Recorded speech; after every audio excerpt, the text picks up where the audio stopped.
오늘의 말씀은 사도행전 27장 21절부터 44절까지 말씀입니다. 여러 사람이 오래 먹지 못하였음에 바울이 가운데 서서 말하되 여러분이여 내 말을 듣고 그레데에서 떠나지 아니하여 이 타격과 손상을 면하였더라면 좋을 뻔하였느니라. 내가 너희를 권하노니 이제는 안심하라. 너희 중 아무도 생명에는 아무런 손상이 없겠고 오직 배뿐이리라. 내가 속한 바 곧 내가 섬기는 하나님의 사자가 어젯밤에 내 곁에 서서 말하되 바울아 두려워하지 말라. 내가 가이사 앞에 서야 하겠고 또 하나님께서 너와 함께 항의하는 자를 다 내게 주셨다 하였으니 그러므로 여러분이여 안심하라. 나는 내게 말씀하신 그대로 되리라고 하나님을 믿노라. 그런즉 우리가 반드시 한 섬에 걸리리라 하더라. 열 나흘째 되는 날 밤에 우리가 아드리아 바다에서 이리저리 쫓겨가다가 자정쯤 되어 사공들이 어느 육지에 가까워지는 줄을 짐작하고 물을 재어보니 20길이 되고 조금 가다가 다시 재니 15길이라. 암초에 걸릴까 하여 고물로 닷넷을 내리고 날이 새기를 고대하니라. 사공들이 도망하고자 하여 이물에서 닻을 내리는 채 하고 거룻배를 바다에 내려놓거늘 바울이 백부장과 군인들에게 이르되 이 사람들이 배에 있지 아니하면 너희가 구원을 얻지 못하리라 하니 이에 군인들이 거룻줄을 끊어 떼어 버리니라. 날이 새어가매 바울이 여러 사람에게 음식 먹기를 권하여 이르되 너희가 기다리고 기다리며 먹지 못하고 줄인 지가 오늘까지 열 나흘인즉 음식 먹기를 권하노니 이것이 너희의 구원을 위하는 것이요 너희 중 머리카락 하나도 잃을 자가 없으리라 하고 떡을 가져다가 모든 사람 앞에서 하나님께 축사하고 떼어 먹기를 시작하매 그들도 다 안심하고 받아 먹으니 배에 있는 우리의 수는 전부 276명이더라. 배부르게 먹고 밀을 바다에 버려 배를 가볍게 하였더니 날이 새매 어느 땅인지 알지 못하나 경사진 해안으로 된 항만이 눈에 띄거늘 배를 거기에 들여다 댈 수 있는가 의논한 후 닻을 끊어 바다에 버리는 동시에 키를 풀어 늦추고 돛을 달고 바람에 맞추어 해안을 향하여 들어가다가 두 물이 합하여 흐르는 곳을 만나 배를 걸매 이물은 부딪혀 움직일 수 없이 붙고 고물은 큰 물결에 깨어져 가니 군인들은 죄수가 헤엄쳐서 도망할까 하여 그들을 죽이는 것이 좋다 하였으나 백부장이 바울을 구원하려 하여 그들의 뜻을 막고 헤엄칠 줄 아는 사람들을 명하여 물에 뛰어내려 먼저 육지에 나가게 하고 그 남은 사람들은 널조각 혹은 배 물건에 의지하여 나가게 하니 마침내 사람들이 다 상륙하여 구조되니라. 네, 어제 우리가 읽은 이 본문, 자, 이 바로 오늘 본문의 앞부분이죠. 이 사도행전 27장은 바울이 탄 배가 유라굴로라는 그런 큰 광풍을 갑작스럽게 만나서 이렇게 바다에서 오늘 본문에서도 알 수 있듯이 14일 동안 이렇게 정말 정처 없이 떠도는 그러한 여정을 우리가 보게 됩니다. 그리고 이제 오늘 21절 말씀에 보시면 이렇게 시작하죠. 여러 사람이 오래 먹지 못하였음에. 자, 얼마나 먹지 못했을까요? 아마 대략 한 2주 가까이 먹지 못했을 겁니다. 그러면 왜 먹지 못했을까요? 그들에게 식량이 없어서 그랬습니까? 아니죠. 오늘 본문의 말씀을 우리가 읽으면서 이런 내용을 보지 않았습니까? 자, 그들이 배불리 먹은 다음에 그 남은 밀을 바다에 버렸습니다. 자, 이제 지금 곧 있으면 육지에 닿을 줄을 알고 이제 그들이 배를 가볍게 하기 위해서 밀을 바다에 버릴 정도라면 이미 그들에게는 충분한 식량이 있었다는 것을 알 수 있겠죠. 자, 그럼에도 불구하고 이 여러 사람들이 이 배에 탄 사람들이 200명이 넘는 사람들이 오랫동안 먹지 못한 이유가 뭘까요? 그들에게 식량이 없어서가 아니라 그들에게 불안감이 있었기 때문입니다. 그들이 불안했다는 거죠. 무엇이 불안했을까요? 자, 지금 배가 큰 광풍 유라굴로를 만나서 지금 이리저리 행로도 알지 못하고 그렇게 떠돌고 있는데, 언제 해변에 도착해서 언제 정박을 하고, 그래서 육지에 올라가서 언제 그들이 안심하고 먹을 수 있을 때가 올지, 그것을 알지 못하니까 두려워서 못 먹는 것입니다. 이렇게 우리가 식량을 막 함부로 사용하다가, 만일 지금 이 배가 지금 이리저리 떠돌고 있는데 그 기한이 한 달이 될지 두 달이 될지 1년이 될지 알지 못하니까, 그러다가 나중에 굶어 죽을 수도 있으니까 지금 우리가 이 식량을 아끼자 하는 그런 마음이 있었겠죠. 그러니까 그들에게 충분한 식량이 있음에도 불구하고, 바다에다가 밀을 내버릴 정도로 충분한 식량이 있었음에도 불구하고 그들이 현실이 불안했기 때문에 그 식량을 입에도 대지 못했다는 것입니다.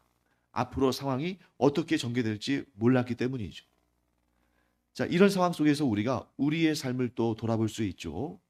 자, 우리도 앞으로 상황이 어떻게 될지 모르면 현재 우리가 누릴 수 있는 것들이 아무리 많아도 누리지 못합니다.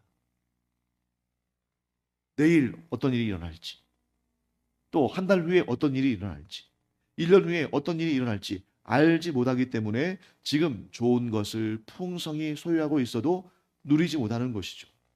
또한 지금 아무리 좋은 것을 가지고 있어도 미래에 대한 불안감, 또 미래에 대한 그 확신이 없으면 사람들은 자기가 지금 얼마나 좋은 것을 소유하고 있는지도 알지 못하고, 또한 감사하지도 못합니다. 자, 그런 상황 가운데 오직 단 한 명, 바울만이 불안한 마음을 갖지 않고 있었죠. 오히려 스스로도 불안해하지 않을 뿐만 아니라 불안해하는 사람들을 위로할 정도로 그는 평안했습니다. 왜냐하면 바울이 그냥 아무 근거 없이, 워낙이 성격이 낙천적이고 그가 그냥 이런 상황에서도 별 걱정 없이 그렇게 살아가는 별 생각 없는 사람이어서가 아니라, 그 전날 하나님께서 하나님의 사자를 바울에게 보내셔서 내가 너에게 맡긴 사명이 있고 그 사명을 다 이루기까지 내가 너를 죽게 놔두지 않겠다. 그런데 너뿐만 아니라 너와 함께 있는 이 배에 타고 있는 모든 사람들을 내가 너에게 주었으니 너와 함께 그들도 죽지 않고 생명을 구원받을 것이다. 이렇게 하나님께서 말씀하셨기 때문이죠. 자, 우리가 뭘 할 수 있습니까? 이 거칠고 험하고 두렵고 위태한 세상 가운데서 우리에게 진정한 안식을 줄 수 있는 것은 오직 하나님뿐이시고, 그 하나님의 말씀을 붙들고 살아야만 불안한 상황 가운데서도 평안을 누릴 수가 있다. 자, 그러면 이제 이런 생각할 수 있겠죠.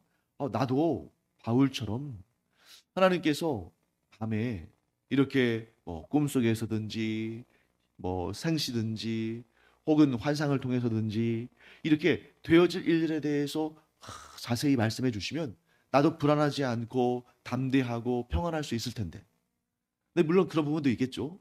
하지만 여러분, 우리가 처한 상황은 바울이 처한 상황 같은 그런 응급 상황은 아닙니다.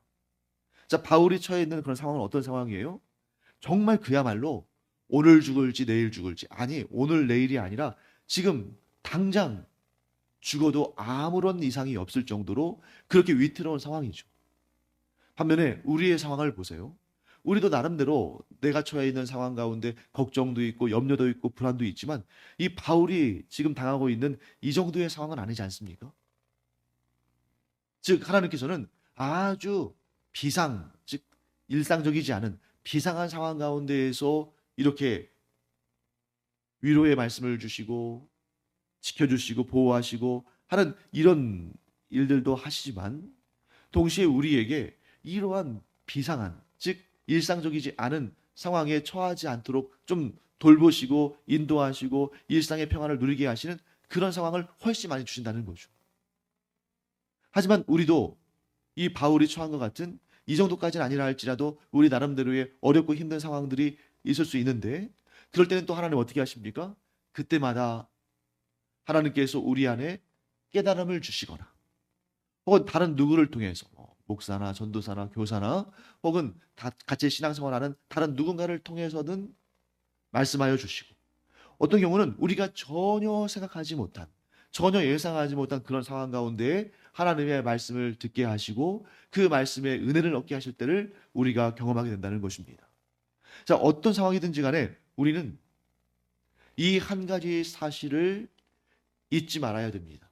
그것이 뭐냐면 오직 하나님만 믿고 섬기는 자, 다른 신이나 우상들이나 또는 사람들이나 혹은 재물이나 혹은 권력이나 이런 것들을 의지하지 아니하고, 물론 그런 것들을 이용하긴 하지만 하나님께서 그런 것들을 통해서 우리에게 역사하시니까, 그러나 궁극적으로 모든 우리의 신뢰를 하나님을 향하여 둔 사람들을, 즉 하나님을 믿고 의지하는 자들에게는 하나님께서 가장 좋은 길을 여시고 가장 좋은 것으로 채우신다는 이 믿음을 가진 자를 하나님은 반드시 지키시고 그를 평화롭게 하신다. 이 믿음을 가진 자는 하나님께서 반드시 보호하시고 지켜주시고 인도하신다 하는 것을 믿는 우리가 되기를 간절히 축원합니다. 그렇기 때문에 그리스도인, 참된 그리스도인과 기독교 신앙을 갖지 못한 자들 사이에서는 반드시 그 차이가 드러나는데, 어떤 상황 가운데서 그 실체가 명확히 드러나냐면 이런 위기의 상황이에요. 뭐 잘 먹고 잘 살고 평화를 누리고 안전할 때는 뭐 믿는 자들이나 믿지 않는 자들이나 별 다를 바 없이 보입니다. 그런데 오늘 이 파손될 위기에 있는 배 안에서 바울과 다른 사람들을 비교해 보세요. 바울 외에 다른 사람들은 이 위기가 언제 끝날지 모르니까, 아니 심지어 이 위기가 더 극심해질지도 모르니까 지금 당장 배 안에 그득히 밀이 있음에도, 식량이 있음에도 불구하고 그걸 먹지 못하고 있잖아요. 누리지 못합니다. 감사도 나오지 않습니다. 오히려 원망과 불평으로 그 하루하루를 보냈겠죠. 하지만 진정한 하나님을 믿는 믿음이 있는 사람 바울은 이런 상황 가운데서도 안심하고 본인도 평화를 누릴 뿐만 아니라 다른 이들에게도 위로하고 그들에게 평화를 전파하는 그런 역할을 하고 있다는 것이죠. 하나님의 사람은 자신의 한계를 벗어나는 위기를 겪을수록 더욱 하나님을 굳건하게 의지하고 더욱 새 힘을 얻고 세상이 줄 수 없는 평화를 누리는 사람들입니다. 반면에 하나님을 섬기지 않는 사람들은 자신의 한계를 벗어나면 위기에 처합니다. 그리고 그 위기를 스스로 극복하지 못하고 무너지는 경우들을 보게 됩니다. 물론 어떤 사람은 그 한계가 보다 더 높은 수준일 수 있어요. 그래서 보통 사람들은 막 불안해하고 두려워하고 막 이러는 상황인데도 믿지 않는 사람임에도 불구하고 막 담대하고 자기 의지를 가지고 극복하고 하는 사람들도 있습니다. 하지만 정도의 차이일 뿐. 어떤 사람도 한계가 없는 사람은 없기 때문에 그 한계를 넘어서면 무너질 수밖에 없죠. 하지만 하나님을 믿고 의지하는 자는 그 기질이나 성격이나 그런 면에서 볼 때 다른 사람들보다 참을성이 좀 약하고 또 불안한 그런 마음을 가질 수 있지만, 오히려 그 안에 진정한 믿음이 있다면 자기의 한계를 넘어가는 그런 경험을 하는 순간 도리어 그 믿음이 작동해서 그 위기를 오히려 믿음의 성장으로 만드는 그러한 역사들을 경험하게 된다는 것입니다. 문제는 무엇입니까? 우리가 아직 그런 위기를 당하지 않았다 할지라도 하나님은 그럴 힘을 우리 안에 이미 두셨다. 그러므로 우리가 위기를 겪을수록 더욱 하나님을 의지함으로 그 한계를 넘어서는 그런 믿음의 사람으로 성장해 가기를 간절히 축원합니다. 자, 그다음에 이제 27절부터 32절까지는 어떤 내용이 나오냐면, 자, 이제 선원들은 그 배를 타고 있는 선원들은 그 배에 타고 있는 다른 사람들과는 좀 다르죠. 이 사공들은 이 바다에서 잔뼈가 굵기가 달게 이 배가 지금 육지 쪽으로 가까이 가는지 혹은 먼 바다로 밀려나가고 있는지 보통 사람들은 잘 알 수 없잖아요. 다 똑같은 바다처럼 보이니까. 그런데 이 사공들은 그것을 알 수가 있죠. 그래서 이 사공들이 육지에 가까워지는구나 하는 것을 짐작을 했습니다. 다른 사람들은 몰랐겠지만. 그래서 28절 말씀 보시면 처음에 물을 재보니까 깊이가 20길이에요. 뭐 그 20길이 얼마 정도의 깊이인지 그건 중요하지 않습니다. 왜냐하면 점점 얕아지는 것이 중요하니까. 그 다음에 재어보니까 15길이에요. 분명히 점점 바다의 깊이가 얕아지고 있고 그것은 육지에 가까워지고 있다는 신호입니다. 그러니까 29절 말씀 보시면 암초에 걸릴까요? 점점 바다의 깊이가 얕아지니까 암초에 걸리면은 이제 배가 파손되잖아요. 그래서 조심스럽게 이렇게 닻을 내리고 날이 새어야 눈으로 암초가 있는지 없는지를 확인할 수 있으니까 날이 살 때까지 기다립니다. 지금 어두운 상황이에요. 아직 육지는 눈에 보이지 않기 때문에 그 밤에 캄캄합니다. 그러니까 암초에 걸리지 않으려고 닻을 4개나 내리고 지금 멈춰서 있는 상태입니다. 그게 멈춰서 있으니까 사람들이 이제 잠들었겠죠. 밤이니까. 그때 30절 말씀 보시면 사공들이 도망하고자 하여 이물에서 닻을 내리는 채 하고 거룻배를 바다에 내려놓고는. 자, 거룻배는 뭐겠어요? 오늘날로 말하면 구명보트겠죠. 자, 큰 배가 파손됐을 때에 작은 배에 나눠 타고 이제 생명을 건져야 되니까. 그런데 여러분, 이 거룻배는 아무리 큰 배라 할지라도, 그래서 많은 거룻배를 두고 있다 할지라도 그 배에 타고 있는 정원을 다 수용할 수는 없겠죠. 그러니까 많은 거룻배를 두었던 타이타닉호 같은 경우도 그 타이타닉호 안에 타고 있던 그 수많은 사람들을 다 태우지 못했잖아요. 그러니까 죽은 사람들이 많았죠. 그러니까 이 사공들이 이제 육지가 좀 가까웠는데 우리가 이 배가 어떻게 될지 모르니까. 왜냐하면 육지 쪽으로 가다가 암초에 걸릴 수도 있고 우리가 어제 스르디스라는 걸 봤잖아요. 그 스르디스는 이제 모래톱인데 모래가 이렇게 축적되어 가지고 이렇게 쌓여 있는 것인데 거기에 배가 탁 파묻혀 버리면 배가 파손되고 죽을 수밖에 없으니까 살 사람은 살자. 그런데 이 거룻배에 이 배에 타고 있는 200명 넘는 사람들이 다 탈 수는 없으니까 우리라도 살자 하면서 자기들끼리만 몰래 그 구명보트를 타고 도망치려고 했습니다. 그때 31절 말씀에 바울이 백부장과 군인들에게 뭐라고 말하냐면 이 사람들이 배에 있지 아니하면 너희가 구원을 얻지 못하리라. 자, 왜 이런 말을 했을까요? 자, 바울은 그 전날 하나님께서 사자를 보내셔서 너희가 다 살 거다. 내가 너희를 다 살려줄 거다. 걱정하지 말아라. 이렇게 하신 말씀을 들었잖아요. 그런데 왜 여기에서 이 사공들이 도망치면 안 된다. 이 사공들이 배에 있지 아니하면 너희가 구원을 얻지 못한다. 즉 너희가 다 죽는다. 왜 이런 말을 했을까요? 하나님을 믿지 못해서 그렇습니까? 아니죠. 하나님을 믿지 못해서가 아니라 사람들을 믿을 수가 없기 때문입니다. 우리가 불안한 것은 하나님을 믿지 못해서가 아니라 사람을 믿지 못해서 그런 거예요. 왜 그러냐면 분명히 하나님께서는 바울과 이 배에 타고 있는 모든 사람들을 다 살려주실 거라고 약속하셨어요. 자, 그런데 만약에 이 사공들이 거룻배를 타고 다 도망치면 어떤 일이 생길까요? 그들이 도망쳤기 때문에 이 배를 운항할 사람이 없고, 즉 키를 잡을 사람이 없고, 그러면 육지에 도달할 수 없고, 그러면 또 이렇게 바다를 넓은 바다를 막 헤매다가 다 굶어 죽고 혹은 암초에 걸려서 죽고 그럴까봐 지금 바울이 걱정합니까? 아닙니다. 하나님께서 살려주신다고 하셨어요.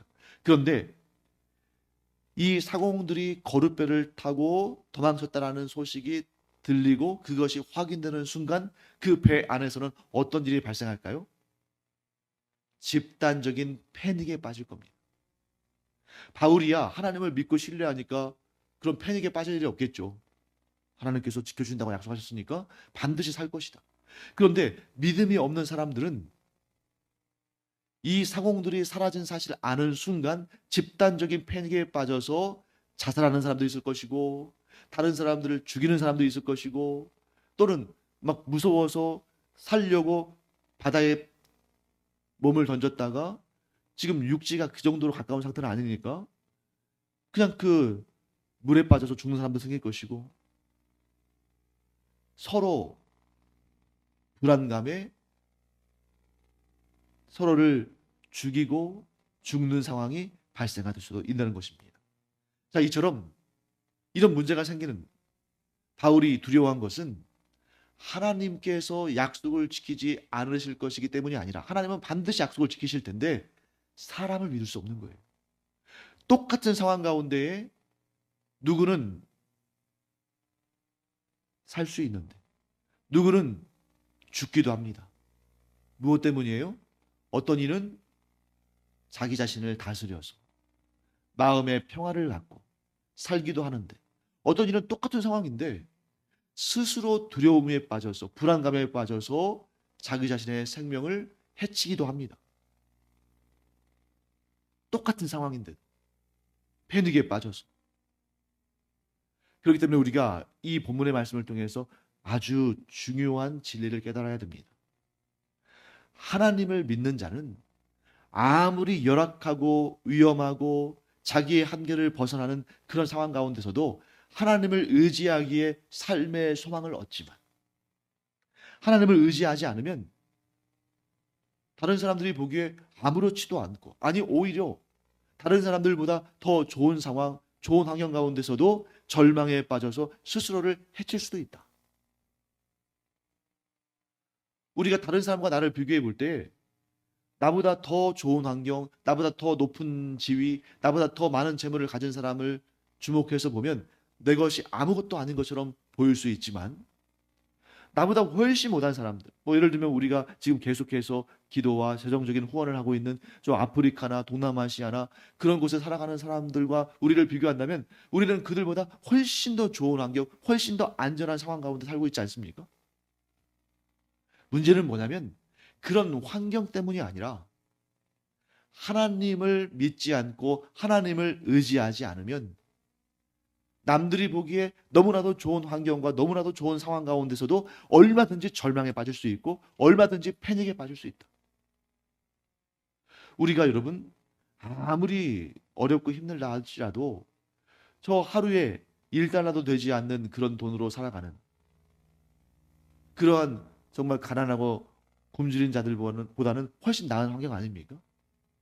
우리의 신앙의 환경이 아무리 힘들다 할지라도 북한 땅에서 성경을 소지한 것만으로도 사형을 당하는, 총살을 당하는 그 북한 땅의 우리의 믿음의 동포들보다 훨씬 더 평안한 가운데 신앙생활을 하고 있지 않습니까?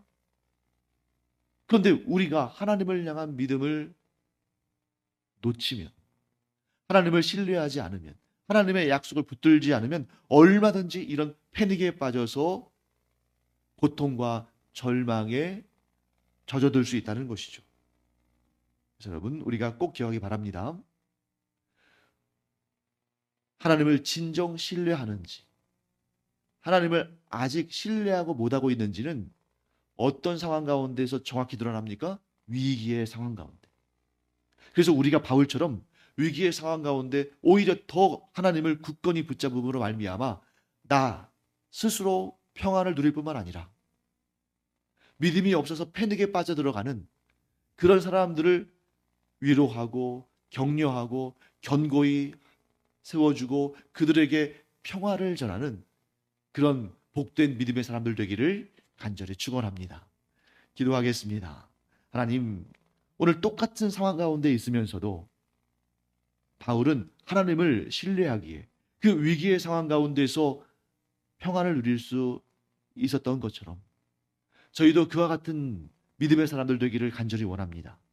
그래서 어떤 상황 환경 가운데서도 저희가 하나님을 의지하고 하나님을 신뢰함으로 평안을 누릴 뿐만 아니라 또한 주변에 패닉에 빠져 있는 사람들을 도울 수 있는 그들에게 위로와 평안의 마음을 전달할 수 있는 그런 참 믿음의 사람들 되게 하여 주시옵소서. 감사드리며 예수님의 이름으로 축복하며 기도합니다. 아멘.